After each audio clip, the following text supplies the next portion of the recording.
Bonjour tout le monde, ici Geoff qui vous souhaite la bienvenue à un autre épisode de Ukulele Aerobics. Aujourd'hui, c'est la semaine 7, le jour 3, la fameuse journée du fingerstyle. Et on poursuit là où on a laissé la semaine dernière, c'est-à-dire avec la technique qui consiste à jouer plusieurs doigts de la main qui est sur les cordes simultanément. À un point tel que cette semaine, nous allons jouer non pas 2 ni même 3 doigts simultanément, mais bien 4 doigts, en fait, autant qu'il y a de cordes sur le ukulélé. Ce qui va amener un peu plus loin, c'est une autre façon de jouer un peu à la manière dont le ferait un piano, donc encore une fois idéal pour toutes ces chansons où il y a du piano. Autre nouveauté aujourd'hui, le concept d'anticipation. Alors, qu'est-ce que c'est l'anticipation? C'est simplement lorsqu'on joue un accord, par exemple, dans ce cas-ci, un peu plus tôt que ce à quoi on s'y attendrait. Par exemple, d'habitude, on va jouer un accord soit sur le temps 1, sur le temps 2, 3, 4. Cette fois-ci, on va jouer sur le « et » du temps 4. Pour reproduire l'exemple audio du livre, ajustez votre métronome à une vitesse de 112 battements par minute, là où chaque clic vaut une noire, ou si vous préférez, là où chaque clic vaut un battement de pied, comme ceci. Puisqu'il s'agit de croches tout à fait normales, on compte 1 et 2 et 3 et 4 et 1 et 2 et 3 et 4 et...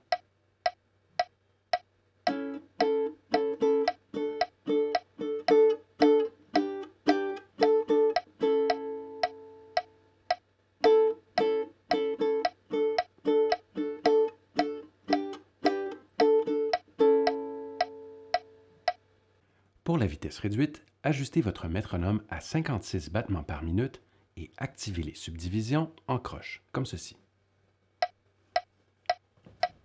La façon de compter est donc 1 et 2 et 3 et 4 et ainsi de suite.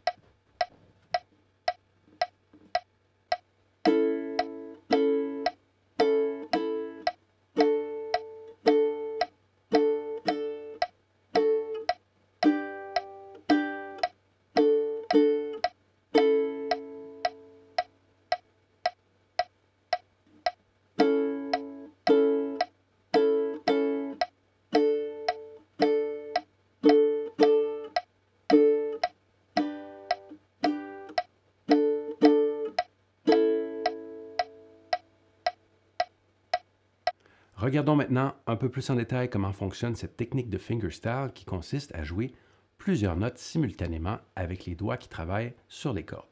Alors pour ce faire, il y a 3 choses qui sont importantes. Première chose, assurez-vous d'avoir une bonne technique de fingerstyle. J'en parle plus en détail lors des semaines 1 et 2 au jour 3, c'est-à-dire les journées fingerstyle. Si ce n'est pas déjà fait, vous pouvez réécouter ces épisodes. Autrement, en bref, de quoi s'agit-il? Il suffit d'avoir un doigt d'assigné par corde, donc pouce, index, majeur et annulaire. Ce qu'on veut éviter, ce sont de trop gros mouvements. Alors, j'exagère. Alors, ça, c'est ce qu'il ne faut pas faire. Alors, très léger, il y a comme une petite... C'est comme s'il y avait une espèce de balle de tennis ou de, je ne sais pas quoi, une balle de ping-pong peut-être dans la main. Donc, c'est pas rigide comme ceci. On ne va pas non plus fermer le poing. C'est relativement détendu, mais il y a une petite forme comme ceci. Et on bouge très peu, donc ça se passe au niveau des articulations. Ce n'est pas au niveau du poignet, ce n'est pas au niveau de l'avant-bras, ni rien de tout ça, ça se passe vraiment ici. Deuxième chose importante, on veut s'assurer que le pouce soit légèrement décalé. Il faut éviter que le pouce se retrouve derrière ou comme ceci, plié. On veut avoir ce genre de position. Le reste pour les doigts, ça peut être légèrement en angle, ça peut aller jusqu'à 90 degrés selon votre préférence au niveau du son. Donc, premier aspect vraiment important, avoir une bonne technique de fingerstyle. Deuxième chose qu'on va tenter de valider, c'est on veut s'assurer que chacune des cordes, lorsqu'on va tirer simultanément, soit entendue, donc au moins audible. Idéalement, ça serait égal, mais ça risque de prendre un certain temps, donc au moins qu'on entende chaque corde. Donc, par exemple, si je prends un accord de Fa ici, je veux m'assurer de quoi? Je veux m'assurer que j'entende cette note-là, cette note-ci, celle-ci, et finalement, celle-là. Donc, lorsque je fais, alors,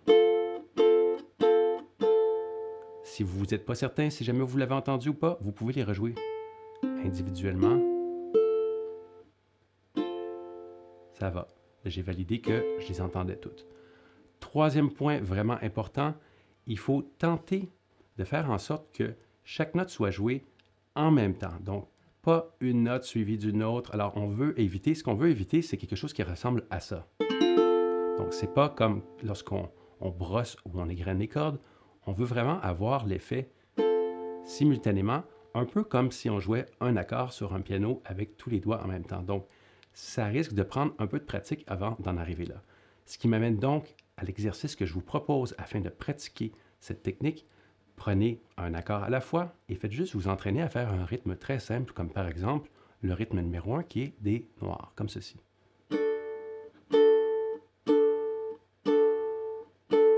Allez-y aussi doucement, même pas obligé d'avoir de vitesse vraiment. On se concentre vraiment sur le son et puis sur le fait de ne pas trop bouger la main ici. Évidemment, ça va soulever un peu, mais pas trop. Alors, à cette étape-ci, c'est vraiment juste de la familiarisation. Avec un accord de La aussi.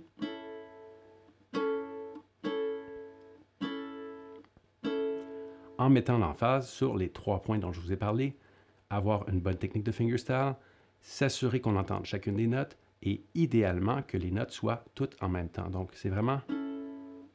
Prenez un peu de temps juste pour vous familiariser, peut-être faire des micro-ajustements au niveau de la position de la main. Donc... Et on avait aussi un Sol.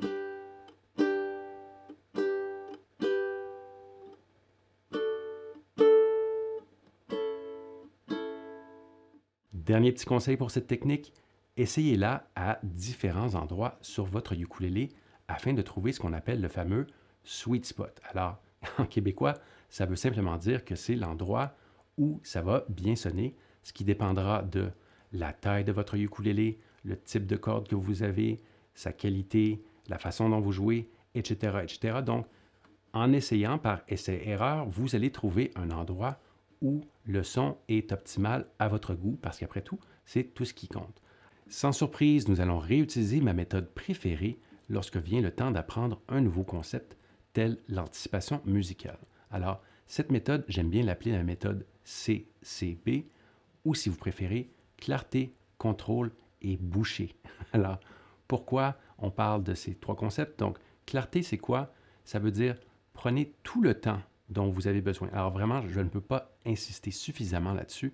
Ça peut durer quelques minutes, voire quelques heures, mais si ce n'est pas clair pour vous ce que vous êtes censé jouer, bien, il y a des très bonnes chances que vous n'allez pas y arriver. Donc, ça vaut vraiment la peine de prendre le temps de clarifier. Donc, c'est pour clarté. Deuxième concept, c'est le contrôle. Alors, vous devez travailler en tout temps, je vous en supplie, à une vitesse où vous demeurez en contrôle, ce qui va augmenter vos chances de succès, donc vos chances de réussir, ce qui va également protéger votre motivation. Troisième aspect qui est donc les petites bouchées comestibles, on en a parlé plusieurs fois depuis le début, donc ça supporte un peu les 2 premiers points, donc ça va vous aider à avoir de la clarté et ça va également vous aider à garder le contrôle, ce qui au final va vous permettre d'avancer un peu plus rapidement. Donc, en tout temps, découpez en bouchées et si jamais vous trouvez qu'après, je ne sais pas moi, 4, 5 fois ou 6 fois, peu importe c'est quoi le chiffre magique pour vous, vous n'y arrivez toujours pas, c'est peut-être un signe que soit vous travaillez trop vite ou encore que la bouchée est trop grosse, ce qui fait en sorte que ce n'est pas clair pour vous ce que vous devez jouer. Donc, aléatoirement, je vais faire un découpage en utilisant l'approche CCB de l'exercice qui suit. Alors, on regarde ça à l'instant. Clarifions donc tout d'abord la première mesure et plus spécifiquement, clarifions la rythmique. Bien que nous allons utiliser la technique qui consiste à jouer plusieurs doigts simultanément, pour ce qui est de la rythmique, c'est probablement plus simple d'utiliser la bonne vieille méthode qui consiste à étouffer légèrement les cordes et y aller avec de la gratte ou de l'égrenage, c'est selon le mot que vous préférez. Donc, de quoi ça a l'air le rythme ici, si je compte en même temps, et on travaille à une vitesse où on a le contrôle, on se rappelle, donc c'est le deuxième C, donc contrôle, donc ça donne ceci. 1, 2, 3 et... Je vais essayer de compter en même temps cette fois-ci. 1, 2, 3 et 4 et... Encore une fois, plus lentement. 1, 2, 3 et 4 et... Donc, c'est vraiment l'idée ici, c'est de vous rentrer encore une fois le rythme dans l'oreille jusqu'à ce que ça soit clair. Une fois que vous êtes à l'aise avec cette rythmique, ce que vous allez faire, c'est vous prendre un accord de La et Pour l'instant, vous n'allez pas vous préoccuper de changer quoi que ce soit. On va juste tenter de reproduire cette mesure simplement rythmiquement avec la technique qui consiste à jouer les doigts simultanément. Donc, ça donne ceci. 1, 2, 3 et 4 et 3, 4. 1, 2, 3 et 4 et 3. Plus lentement. 1, 2, 3 et 4 et 2. Si vous remarquez, je laisse filer une mesure après. Pourquoi? Parce que en réalité, on a une autre rythmique à incorporer un peu plus tard et ça donne le temps à votre oreille et à votre cerveau de faire un espèce de reset, histoire d'être préparé à réattaquer plutôt que de travailler en boucle comme on le fait d'habitude. Dans certains cas, comme ici, ça vaut la peine de laisser cet espace d'une mesure. Donc, je le fais une dernière fois. 1, 2, 3 et 4 et 2, 3, 4. 1, 2, 3 et 4 et 2, 3, 4. OK, une fois qu'on a clarifié la rythmique, la prochaine étape consiste à incorporer le fameux changement d'accord. Donc, l'anticipation ici, ça va être sur le fameux « et » du temps 4. On va passer de l'accord de « la » que nous avions jusqu'à présent. Et ensuite, on va passer à un accord de « ré ». Donc, si vous ne l'avez pas déjà fait, peut-être que c'est un bon moment pour faire ce que je fais en ce moment, c'est-à-dire vous entraîner à faire le passage de l'accord de la à ré. C'est une bonne indication, ça va vous aider à identifier quelle est la vitesse où vous avez le contrôle, puisqu'on se rappelle que, en fait, le contrôle, c'est le deuxième C de la fameuse méthode CCB. Donc, ça va donner ceci si j'y vais relativement lentement, enfin, à mon avis. Donc, 1, 2, 3 et 4 et 1, 2, 3, 4. On recommence. 1, 2, 3 et 4 et 1, 2, 3, 4. Donc, maintenant, une fois que ça c'est fait, il y a un dernier aspect. Alors là, ça tombe vraiment dans la nuance, mais ça rejoint un peu le cours de rythmique qu'on a vu hier. Si vous portez vraiment attention, vous allez remarquer que sur certaines des notes, il y a un tout petit point sous la note. On en a déjà parlé, ça veut dire que normalement, cet accord doit être joué de façon staccato, ce qui est une autre façon de mettre un accent rythmique, puisque lorsqu'on coupe le son de façon un peu plus brute, évidemment, ça fait en sorte que cet accord va ressortir du lot. Donc, dans ce cas-ci, où est le staccato? Il est sur le temps 2. Ça donne donc ceci. Donc, pour le temps 1, on laisse sonner, et dès qu'on arrive au temps 2, on va jouer, et on va tout de suite faire quoi? On va soulever légèrement les doigts, et là, c'est à vous de voir ce qui fonctionne le mieux. Moi, ce que j'aime bien faire, c'est simplement venir déposer légèrement la main qui est sur le manche sur les cordes. Ça donne donc ceci. Donc, une combinaison de relâcher la pression et pour les autres cordes qui n'ont pas de doigts, de venir déposer. Donc,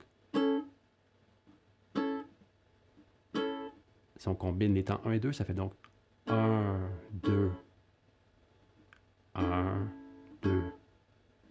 Alors, en mettant tout ça ensemble, ça donne donc 1, 2. Encore une fois.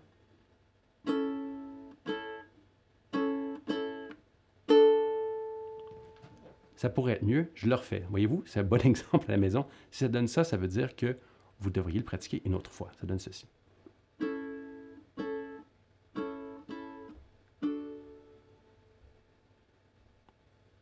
Alors, 1, 2, 3 et 4. 3 et 4. 1, 2, 3 et 4 et 1, 2, 3 et 4. 1, 2, 3 et ainsi de suite. Évidemment, ralentissez autant que vous en avez besoin. Une fois que ça c'est clair, clarifions d'abord la rythmique de cette deuxième bouchée qui est la deuxième mesure. Et on se rappelle que pour bien faire, on va devoir en réalité compter la mesure précédente, histoire de pouvoir inclure cette fameuse anticipation qui est sur le temps 4 de la mesure précédente. Ça va donner ceci en étouffant les cordes. Alors, 1 et 2 et 3 et 4 et 1 et 2 et 3 et 4. OK, je sais ce que vous allez me dire. Peut-être que la bouchée est trop grosse pour que ce soit clair. Ça tombe bien, c'est dans la méthode CCB. Donc, si jamais la bouchée est trop grosse et que c'est peut-être un peu trop difficile à maîtriser du premier coup, alors ce que vous allez faire, vous allez couper en plus petites bouchées. Donc, ce qu'on va peut-être commencer par travailler, c'est 1 et 2 et 3 et 4 et 1 et tout simplement. On s'arrête là. Même chose, encore une fois. 1 et 2 et 3 et 4 et 1 et... Alors, ce qu'on s'entraîne à faire, dans le fond, c'est de jouer 2 et consécutifs. Tentons maintenant le tout pour le tout avec une bouchée un peu plus grande qui consiste donc à avoir 3 et de suite. Ça donne ceci, c'est parti. 1 et 2 et 3 et 4 et 1 et 2 et... Voyez-vous, 3 et de suite. On réessaye une autre fois. 1 et 2 et 3 et 4 et 1 et 2 et 3. Alors, vous répétez ça autant de fois que ce sera nécessaire pour avoir cette espèce de ressenti ou, en bon québécois, de vibe du contretemps. Idéalement, si vous êtes en mesure de hocher de la tête ou de taper du pied, ça sera plus facile. Et lorsqu'on utilise donc la façon rythmique de jouer, c'est-à-dire en égrenant ou grattant les cordes, c'est plus facile, encore une fois, de se le rentrer dans l'oreille. Une fois qu'on a cette petite micro-bouchée qui consiste à faire 3 et de suite, eh bien, c'est plus facile pour la fin. Donc, sur le temps 3, on joue une noire, donc tout simplement, et sur le temps 4, on fait la même chose, ce qui donne donc ceci. Alors, on va faire les 3 et suivis de 2 noirs. On y va doucement. 1 et 2 et 3 et 4 et 1 et 2 et 3 et 4. Encore une fois, plus lentement. 1 et 2 et 3 et 4 et 1 et 2 et 3 et 4. Alors, allez-y à la vitesse où vous avez le contrôle. Je ne peux pas insister suffisamment là-dessus. Et réessayez différentes tailles de bouchées jusqu'à ce que ça soit comestible pour vous. Mais en gros, c'est la façon dont on démystifie ou clarifie cette deuxième bouchée. Une fois que ça c'est fait, évidemment, on va vouloir intégrer la technique au niveau de la main qui est sur les cordes. Donc, on se rappelle que tout ça, c'est joué avec un accord de Ré. Ça donne ceci. 1 et 2 et 3 et 4 et 1 et 2 et 3 et 4. Encore une fois.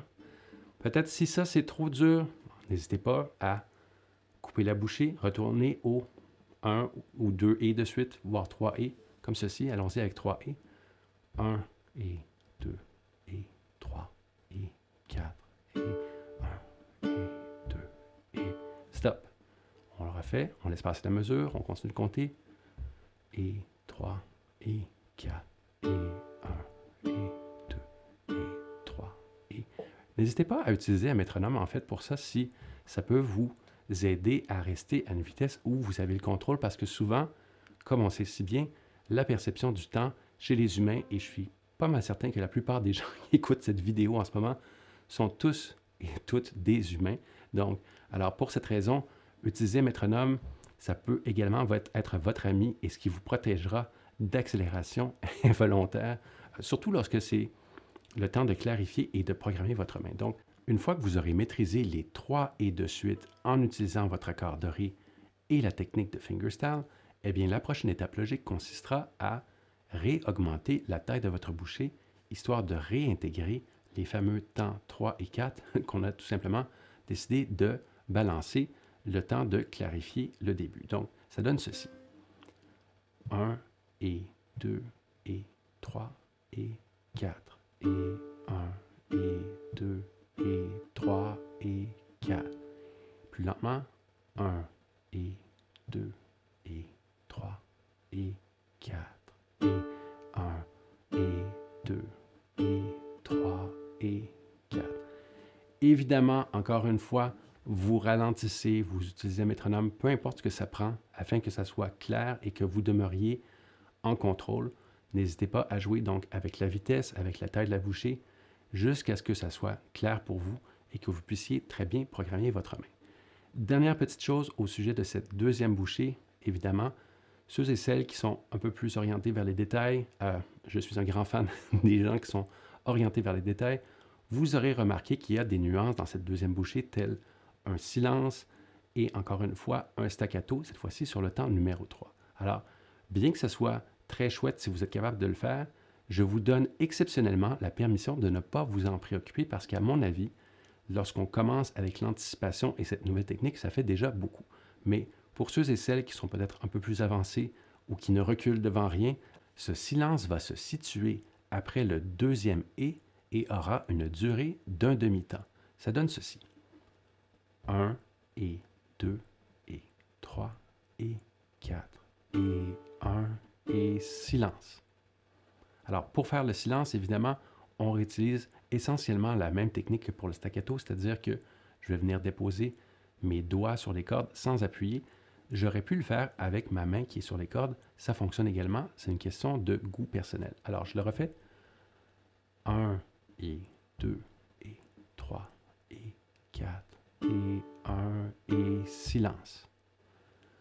En incorporant le prochain et qui vient tout juste après, donc le troisième et, ça donne ceci.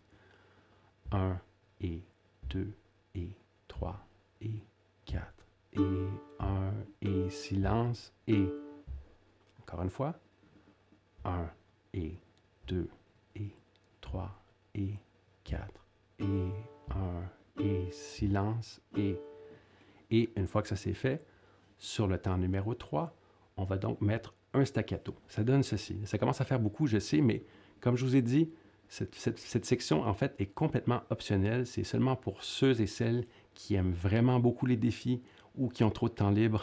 C'est selon le cas qui vous convient le plus. Donc, on le refait depuis, donc en incorporant le silence et cette fois-ci, le staccato sur le temps numéro 3. Ça donne ceci. 1 et 2 et 3 et 4 et 1 et silence et staccato. On fait ça. 1 et 2 et 3 et 4 et 1 et silence et staccato. Une fois qu'on incorpore le dernier temps, qui est le temps numéro 4, cette fois-ci, il n'est pas staccato ni rien, c'est juste une bonne vieille noire, comme on a l'habitude d'en faire, qui ne nécessite aucun effort particulier. Ça donne ceci. 1 et 2 et 3 et 4 et 1 et silence et staccato et la noire.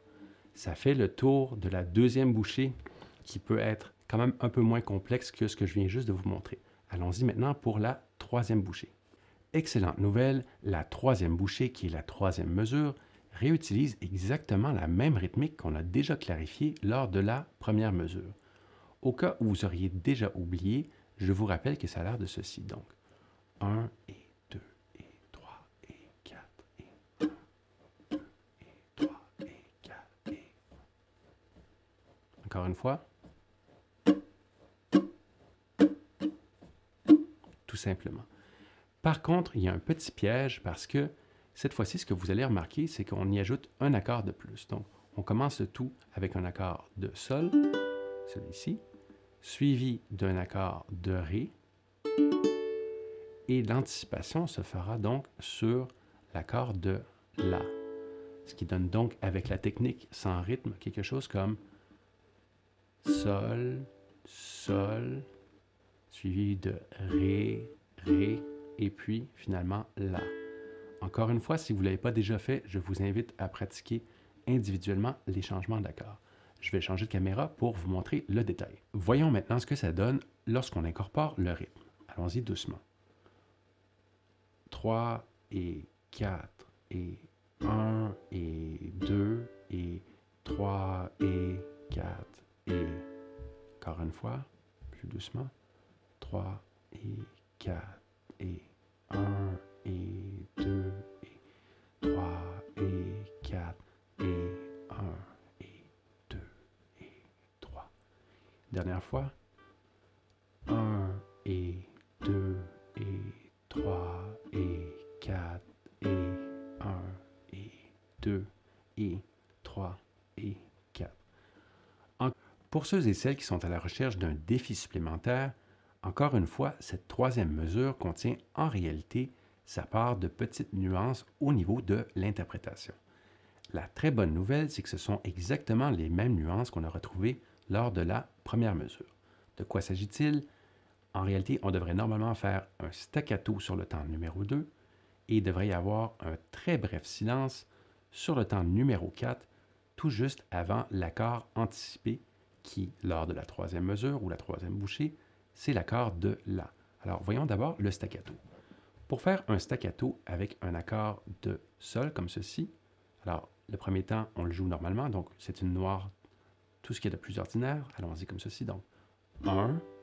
Et pour le staccato, ce qu'on va faire, c'est qu'on va venir jouer et très rapidement, on va relâcher la pression et on va venir déposer légèrement notre petit doigt sur les cordes. Ça donne donc ceci.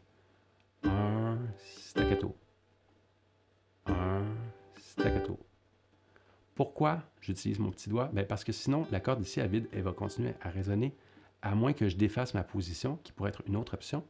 Mais c'est plus d'effort, à mon avis, de faire ça que de simplement venir déposer le petit doigt. C'est un bon truc lorsque vous désirez contenir les cordes à vide qui résonnent lorsque vous jouez un accord de Sol. Donc, 1, staccato. Ensuite, pour le temps numéro 3, donc ça fait 3 et, si on met tout ça ensemble, 1, staccato, 3 et plus lentement, 1, staccato, on refait ça, 1, staccato, 3 et... Ce qui nous amène donc au silence. Alors, le silence, c'est tout de suite après le 3 et. Donc, 3 et silence. Encore une fois, j'utilise mon petit doigt tout en relâchant la pression au niveau des doigts qui sont en place pour l'accord de Ré. Donc, 3 et silence. 3 et silence. Et on passe à l'accord de La pour l'anticipation et. Donc, 3 et silence et. OK, ça fait pas mal ensemble. Alors, on met toute la mesure, ce qui donne donc un staccato, 3 et silence, anticipation. Ouh, OK, plus lentement. Allons-y encore. 1, staccato, 3 et... Encore une fois, plus lentement. 3 et 4.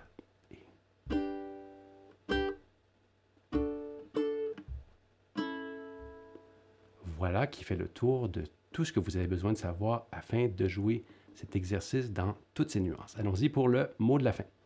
En terminant, ce n'est pas le fruit de votre imagination. L'exercice d'aujourd'hui ressemblait encore plus à la fameuse poupée qui fait non que l'exercice d'hier. Ce qui veut donc dire que vous n'avez plus aucune excuse pour ne pas jouer cette chanson. Je sais que vous en avez envie, alors faites-vous vraiment plaisir dès que vous aurez terminé ce cours, bien entendu. Plus sérieusement, comme d'habitude, le plus important, c'est de protéger votre motivation. Alors, dans le cadre d'un exercice comme celui-ci, ça revient vraiment à gérer vos attentes. De quoi je veux parler? Par exemple, si vous êtes un débutant ou débutante, alors c'est inutile d'essayer de tout maîtriser d'un coup. C'est une perte de temps où vous risquez surtout de vous décourager, ce qui me rendrait personnellement très triste. Alors, une bonne attente à avoir pour un débutant ou débutante, c'est simplement d'être plus à l'aise avec cette technique, avec les doigts simultanés, quelque chose comme ceci. Alors, on oublie le rythme exact, on oublie les nuances avec le staccato, les silences ou même les anticipations, juste de pouvoir faire quelque chose comme...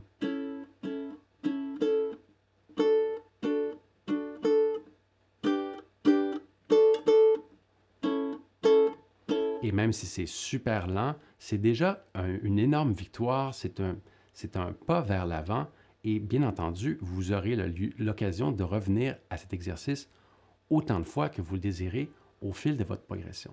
Si vous êtes un peu plus avancé, alors simplement de réussir à intégrer l'anticipation, ça va être un bon défi en plus de cette nouvelle technique. Donc, comme je le dis, ce qui est important, c'est de savoir où on en est et d'adapter les exercices à notre niveau parce que, en fait, il n'y a pas de police du ukulélé qui va aller débarquer chez vous pour vérifier si vous avez vraiment bien suivi le tout à la lettre.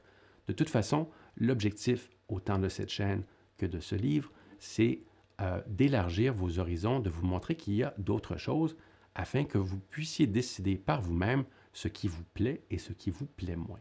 Sur ce, en espérant que ce cours vous ait plu, et si c'est le cas, je vous invite à le partager sur les réseaux sociaux avec vos amis, vos parents, vos enfants, vos grands-mères, enfin peu importe, toute personne qui a envie d'être plus heureuse ou heureux dans la vie en jouant du ukulélé. Sur ce, on se revoit demain pour une autre journée de Ukulélé Aerobics. Salut tout le monde, bye!